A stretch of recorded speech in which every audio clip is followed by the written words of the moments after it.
The reddened area on the back of Nolan Wells's head could be a sign that someone struck him. It could also be nothing more than the result of his body lying on its back for days. Both of those are true at the same time, and a chief medical examiner is about to explain why. Dr. Kendall Von Crowns runs the medical examiner's office in Tarrant County, Texas. He is not involved in the Nolan Wells case, has no client and no stake in it, and has been cited by CNN as a neutral voice on exactly this question. And when asked what that mark on the back of Nolan's head actually means, he did not pick a side. He listed the possibilities: blunt force trauma, yes, but also a hyperextension of the neck from a fall, or the natural breakdown of muscle tissue during decomposition, or simply blood pooling in the lowest part of a body that spent days on its back through 2 autopsies and a flight across the country. 4 explanations, 1 reddened area, and no way yet to choose between them. That is the honest state of the science in this case, and it is a world away from the certainty being sold on both sides of it. So here is what an actual medical examiner wants you to understand about the mark, about the missing throat, about the toxicology that has not come back yet, and about the 2 conspiracy theories he says the public should drop. Before we dive into this, like this video, subscribe, and drop the location and the time you are watching from in the comments. It costs you nothing, and it tells us how far Nolan's story is actually reaching. Now, who this expert is, and why his voice is different from every other one in this case. Almost everyone who has spoken publicly about Nolan Wells has a side. The family's attorney is paid to advocate for the family. The friends who have given interviews are defending themselves. The commentators amplifying it all have audiences to serve. That is not an insult to any of them. It is simply the landscape. Dr. Kendall Von Crowns is outside of it. He is the chief medical examiner of Tarrant County, Texas, one of the largest such offices in the country. He performs and oversees autopsies for a living. He has no connection to Nolan Wells, to his family, to the friends, to Mississippi, or to anyone with a stake in the outcome. When CNN needed a neutral forensic pathologist to explain the findings in this case, his is one of the names they turned to.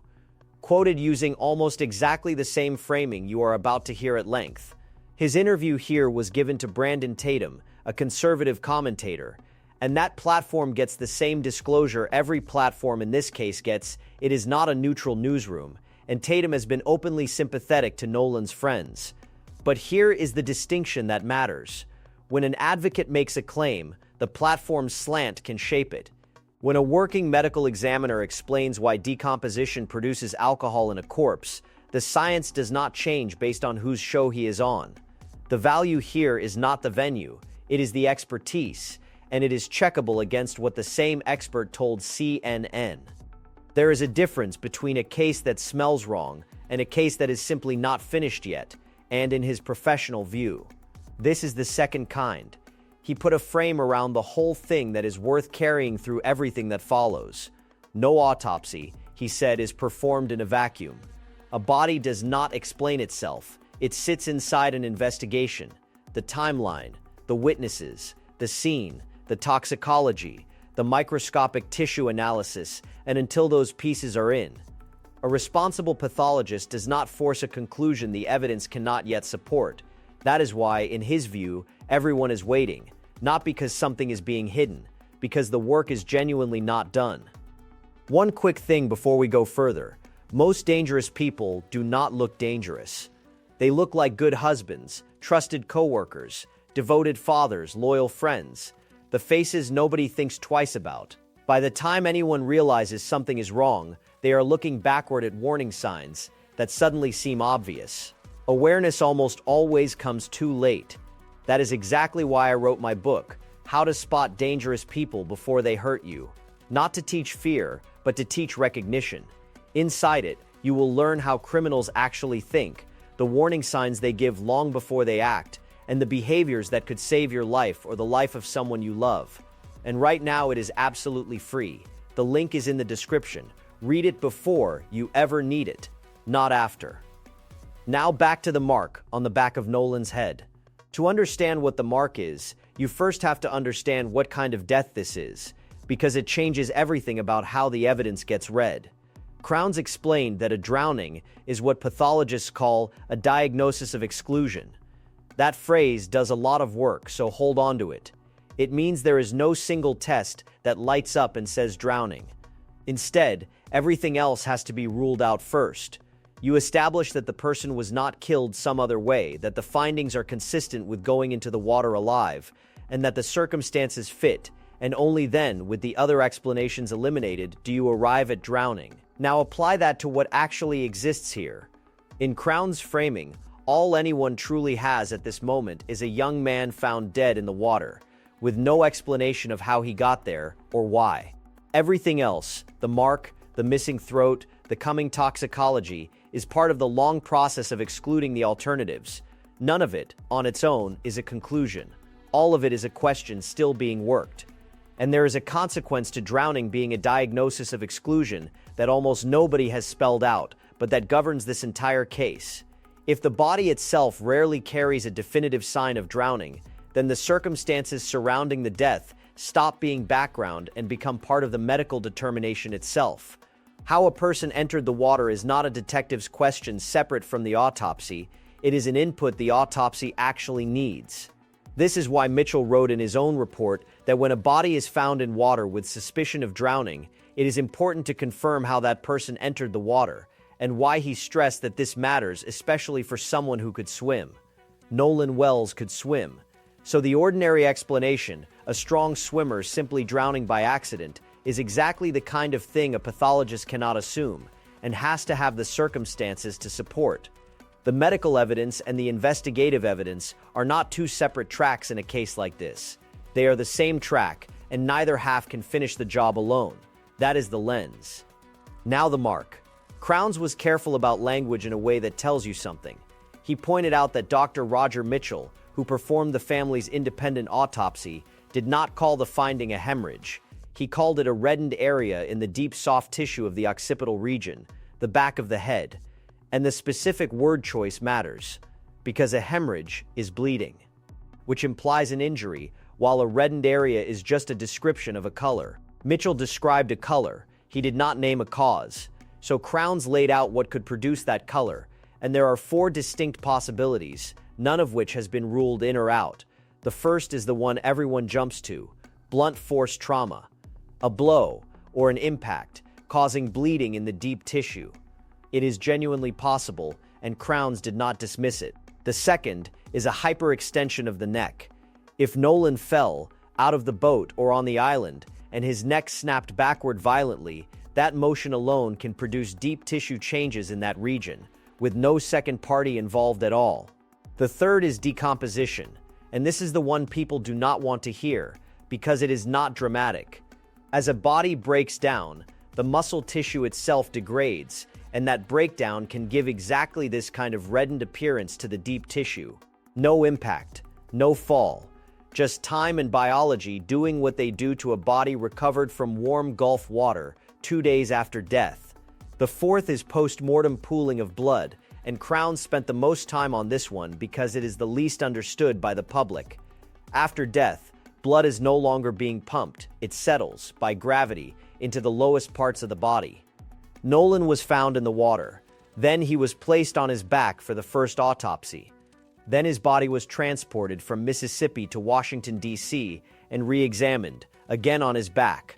Blood is not drained from a body during an autopsy. So through all of that time on his back, blood could settle into the very region where this reddened area was found. The back of the head is exactly where you would expect pooling in a body that has been lying face up for days. And there is a wrinkle to the pooling question that Crowns engaged directly, because it is the one detail that seems to argue against it. Nolan's body was reportedly found face down in the water, not face up. On its face, that seems to undercut the idea of blood pooling at the back of the head, since gravity would have pulled it toward the front. But Crowns explained why it does not settle anything. Lividity, the technical name for that post-mortem settling of blood, becomes fixed after a period of time, but before it fixes, it can shift as the body's position changes. And Nolan's body did change position repeatedly, found in the water, recovered, laid on its back for the first autopsy, transported across the country, and examined again on its back. Blood that had begun to settle one way could redistribute as the body was moved and then held face up for an extended period. So the face-down discovery does not rule out pooling at the back of the head, because the body did not stay face down. This is the kind of nuance that gets flattened online into a gotcha. And it is exactly the kind of thing a working examiner sees immediately. 4 explanations. Crowns' honest verdict on which one it is, we really don't know. And he added the professional's next step. He assumes Mitchell took tissue sections from that area to examine under a microscope, because that is how you begin to tell the difference between trauma and decomposition. That microscopic analysis, the histology, is one of the things still outstanding. It is worth understanding what that microscopic work can actually settle, because it is the step that could eventually turn this reddened area from a mystery into an answer. Under a microscope, trauma and decomposition do not look the same. When tissue is injured while a person is still alive, or right around the time of death, the body leaves cellular signatures, a specific inflammatory response, patterns in how the blood cells sit in the tissue, evidence that the vessels were disrupted by force. Decomposition, by contrast, breaks tissue down in its own characteristic way, without those vital reaction markers. A trained pathologist examining stained sections of that occipital tissue can often tell the difference between blood that was driven into the muscle by an impact and blood that simply settled or degraded there after death. That is precisely why Mitchell would have taken those sections, and precisely why a responsible examiner does not announce a conclusion about the mark before that work is read. The answer to the single most argued about detail in this entire case may be sitting on a slide, waiting to be examined.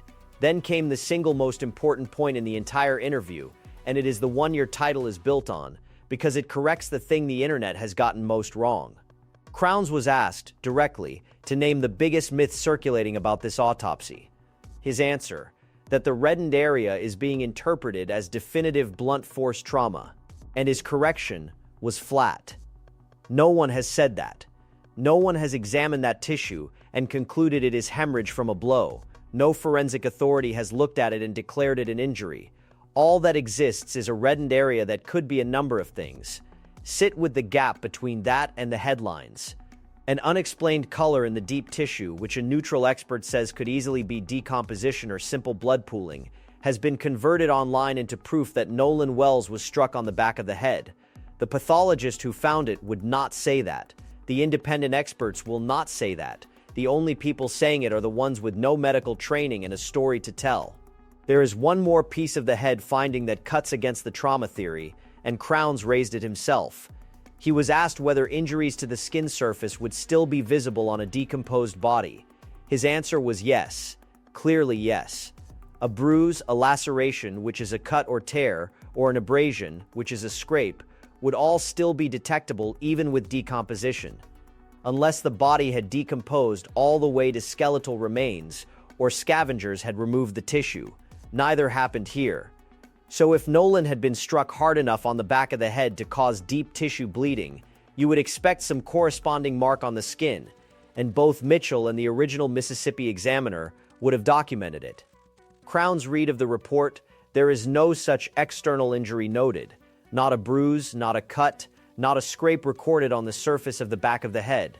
That absence does not prove nothing happened, but it makes a hard surface-breaking blow less likely, and it is exactly the kind of detail that gets lost when a case is argued by thumbnail. Which brings us to the second thing that has fueled more suspicion than almost anything else in this case, the missing throat.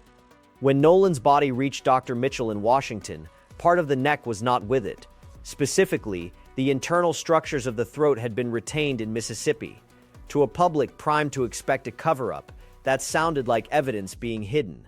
Crowns explained, in detail, why it is very likely the opposite.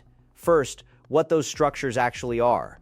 Just beneath the skin of the neck sit the hyoid bone, the thyroid cartilage, the trachea and the larynx, the upper airway. Behind them, the esophagus. To the sides, the major blood vessels, and around them, the strap muscles that move the head. These structures matter for one reason above all: they are where the evidence of strangulation lives. Crowns described exactly how a pathologist examines them.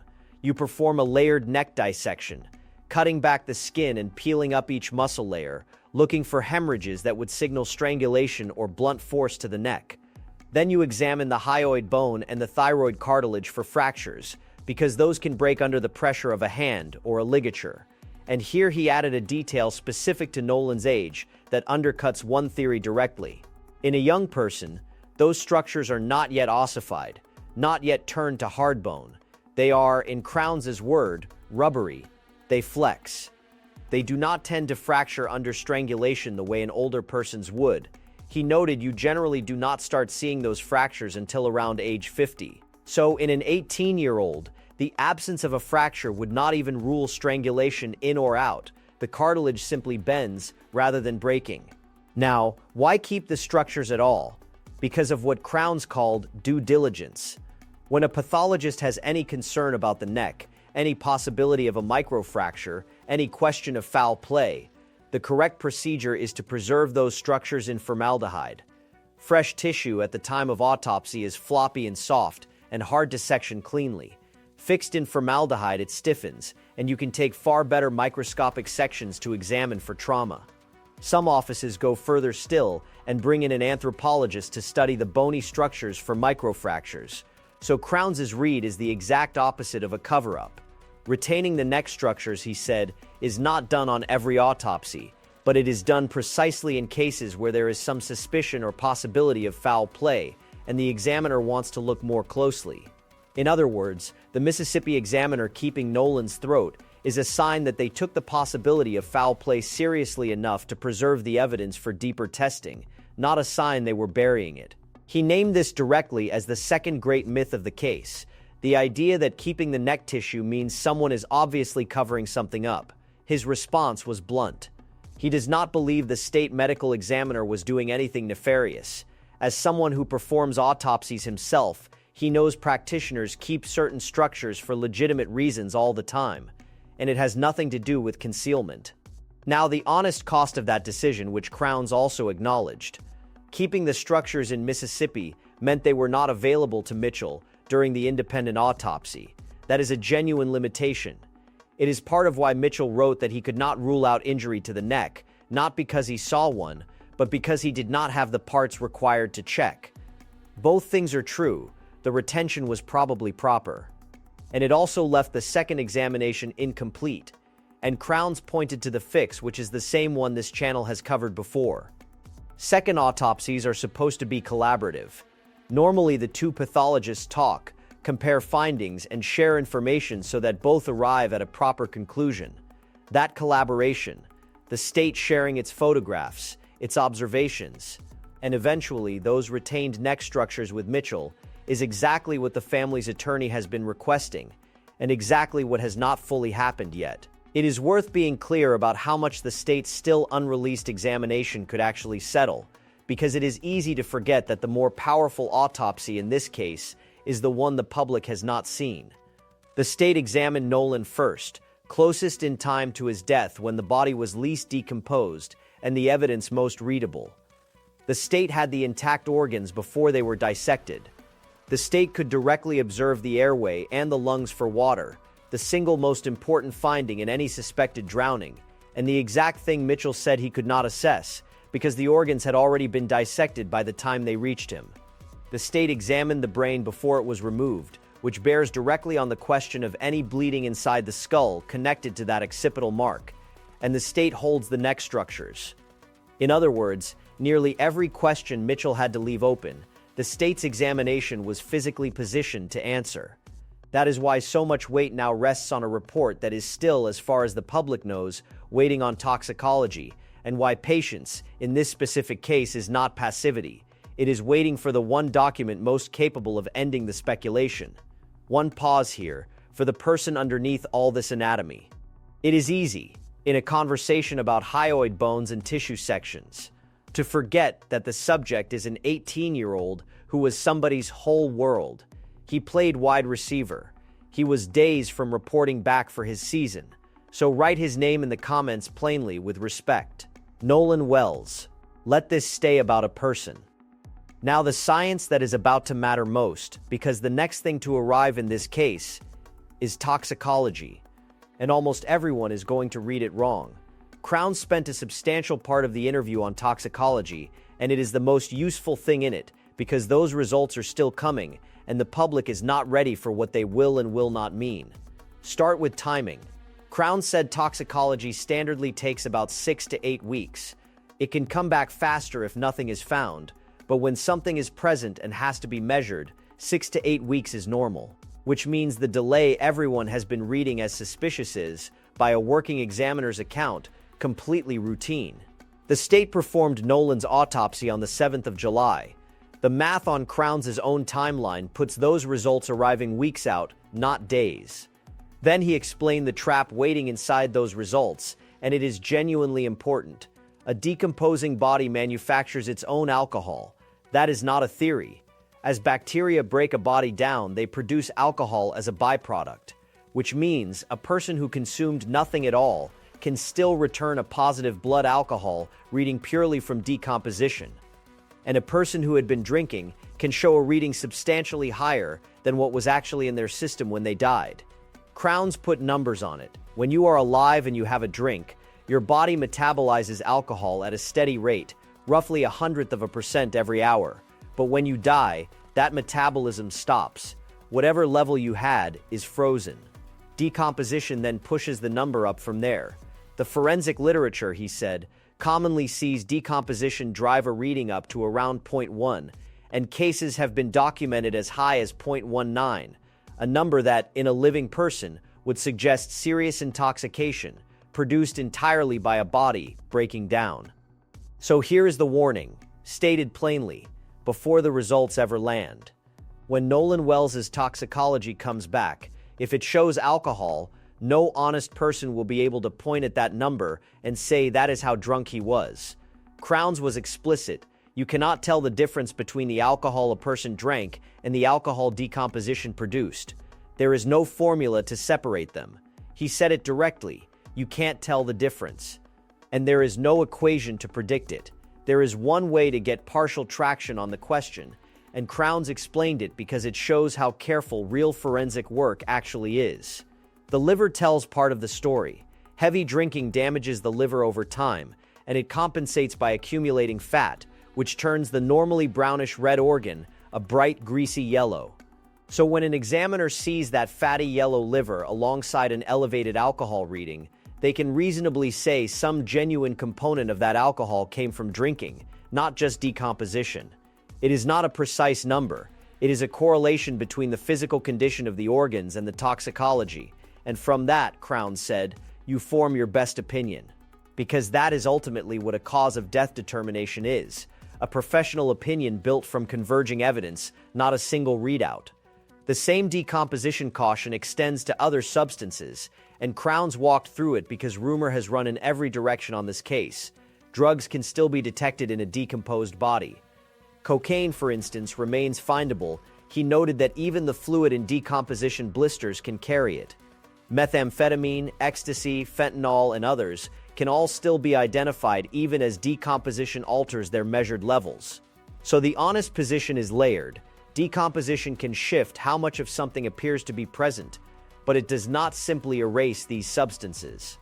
An examiner may not be able to say a person died of a fatal dose of a specific drug, while still being able to confirm the drug was there. Which leads to the question that hangs over this entire case, and Crowns answered it without flinching. Could this end undetermined? Could both the state and the independent examiners ultimately say that everything is in? These are the concerns. And we still cannot say for certain how Nolan Wells died? Yes, he said, that is a distinct possibility. And then, he drew the distinction that the public keeps missing, between the two separate things an autopsy determines. The cause of death is the physical thing that ended the life. The manner of death is the circumstance, accident, homicide, suicide, natural, or undetermined. And Crowns' honest forecast splits the two. Because Nolan was found in the water, he said, it is more likely than not that drowning will be some part of the cause of death. A pathologist can look at a body recovered from the water and, with the other findings, reasonably arrive at drowning as the mechanism. But the manner, how he came to be in that water in the first place, is the part the body cannot answer. Was he conscious? Was he alone? Did he wade in, fall in, get carried by a current, or something else? Mitchell wrote in his own report that he could not determine whether Nolan was conscious when he entered the water or how he entered it at all. And without that, Crowns said, the manner of death may remain undetermined no matter what else comes back. You may end with a cause, drowning, and a permanent question mark over the manner. That is a genuinely hard thing for a family to hear, and it deserves to be said plainly rather than dressed up. It is entirely possible that this case ends not with an answer, but with a cause of death and an official, permanent undetermined next to the question of how it happened. Not because anyone failed, because the water and the decomposition and the missing witnesses took the answer with them. Crowns' overall assessment of the independent autopsy itself is worth stating clearly, because it cuts against the way this document has been wielded by everyone. He said Mitchell did a fine job. He said the report contained no inflammatory language, no accusations, nothing designed to provoke. He called it a classy report that essentially said, here is what I found, and here is what I am thinking. And he read Mitchell's undetermined ruling for exactly what it is, not a hint of foul play, but a professional saying, I do not have all the information right now, and if forced to give a cause right now, the most honest answer I can give is undetermined. He was equally fair about why the public got so confused by it, and this is a criticism that lands on presentation, not on the family. The independent autopsy's findings were introduced to the world, not by the doctor who performed them, but by Ben Crump, an attorney, reading medical terminology aloud at a press conference. Crowns noted the obvious problem. Some of those words are genuinely hard to pronounce. They require interpretation, and a lawyer reading them without the pathologist present cannot answer the medical questions that immediately arise. Mitchell was not there to explain what he meant by a reddened area in the deep soft tissue, so the vacuum filled with speculation, conspiracy, and frustration. Crowns' point was not that Crump acted in bad faith. It was that medical findings should be explained by the medical examiner who made them, precisely so this does not happen. Notice what that means taken together. A neutral expert looked at the same report that launched 1,000 accusations and found no foul play declared, no trauma proven, a normal retention of tissue, and a careful, honest, undetermined ruling. The alarm did not come from the document. It came from how the document was translated on its way to the public. Crowns is not the only neutral expert to weigh in, and the others CNN gathered land in the same place, which matters, because one outside opinion is a data point, and several pointing the same direction is closer to a consensus. Dr. Priya Banerjee, a forensic pathologist with no role in the case, told CNN that the absence of a skull fracture points away from a more forceful blunt force injury. In plain terms, if someone had been struck hard enough to matter, you would often expect a fracture, and there wasn't one. She also explained the inherent weakness of any second autopsy, that a body examined a second time is never in the pristine condition of the first, because the initial examination has already taken it apart. Dr. Victor Whedon, a forensic sciences professor at George Washington University, offered CNN the same fourth possibility Crowns did, that the discoloration could simply be lividity, the pooling of blood after death due to gravity, and that the position of the body when it was found would help determine that. And Dr. Michelle Dupre, speaking to another network, summarized the next situation exactly as Crowns did, that she understands why the original pathologist kept those structures for further examination, while acknowledging it hampers the second autopsy and limits its results. 4 independent forensic experts. None of them involved in the case. None of them saying trauma has been proven. All of them describing the same landscape, a decomposed body, an ambiguous mark with several innocent explanations, a normal tissue retention, and a set of results that are not finished. When the neutral professionals agree this closely, and the loudest online voices are the ones with no medical training at all, that tells you something about where to place your trust. It is also worth noting what these experts are not saying, because fairness runs in both directions. Not one of them has declared that Nolan Wells drowned accidentally and the case should be closed. Crowns himself said plainly that there could still be a homicide here, that no obvious signs of foul play is not the same as no foul play, and that something could still be there that the completed investigation reveals. Banerjee's point about the missing skull fracture argues against a forceful blow, not against every possibility. The honest expert position is genuinely in the middle. Nothing has been proven in either direction, and the people insisting they already know it was murder, and the people insisting they already know it was a simple accident, are making the identical mistake from opposite ends. Both are claiming a certainty the evidence has not yet earned. So let us set the full board out honestly, because this is the part that survives all the noise. The independent autopsy found no fractures, no deep tissue injuries, and no lacerations. It found one reddened area at the back of the head, which 4 independent experts say could be trauma, could be a neck hyperextension, could be decomposition, or could be simple blood pooling, with no external skin injury noted that would accompany a hard blow. It noted retained neck structures, which multiple experts call a normal, even conscientious, practice rather than a cover-up. It ruled the cause and manner of death undetermined, pending investigation, a ruling a neutral examiner called classy and honest. The state's own autopsy, performed on the 7th of July, remains unreleased pending toxicology that Crowns says routinely takes 6 to 8 weeks. And when that toxicology arrives, any alcohol reading in it will be partly or wholly a product of decomposition, inseparable from whatever Nolan actually consumed. None of that clears anyone, because nobody has been charged. And none of it convicts anyone either. What it does is replace a manufactured certainty with an honest uncertainty, which is a downgrade in drama and an upgrade in truth. Everything meaningful still waits on the same 4 things this channel has named before: the toxicology results, the state's full autopsy report, the joint forensic inspection of Nolan's phone, and a grand jury that has not yet convened. Crowns' entire message underneath the anatomy was a plea for patience against all of it, that the responsible thing right now is to wait for the process to finish rather than to fill the silence with a story. Because here is the quiet truth that a working medical examiner kept returning to, in one form or another, throughout the entire conversation. At this moment, nobody knows how Nolan Wells died. Not the state, not the family's pathologist, not the neutral experts, and certainly not the internet. The mark on the back of his head has not proven anything. The missing throat has not proven anything. The delay has not proven anything. What exists is a young man found in the water, a set of careful examinations that could not yet close the question, and a family owed a real answer that the evidence has not been able to give them. That answer may still come when the toxicology and the state report and the phone and the grand jury finally align, or it may not fully come at all. But it will not come from a thumbnail, and it will not come from anyone who claims to already have it. If you subscribed at the start, keep notifications on, because when the toxicology lands, when the state's report is released, and when that phone is finally examined, the verified breakdown will be here the day it is confirmed, and not a minute before, explained as plainly as an actual expert would explain it. Nolan Xavier Wells was 18 years old, a graduate of Ocean Springs High School and a rising sophomore wide receiver.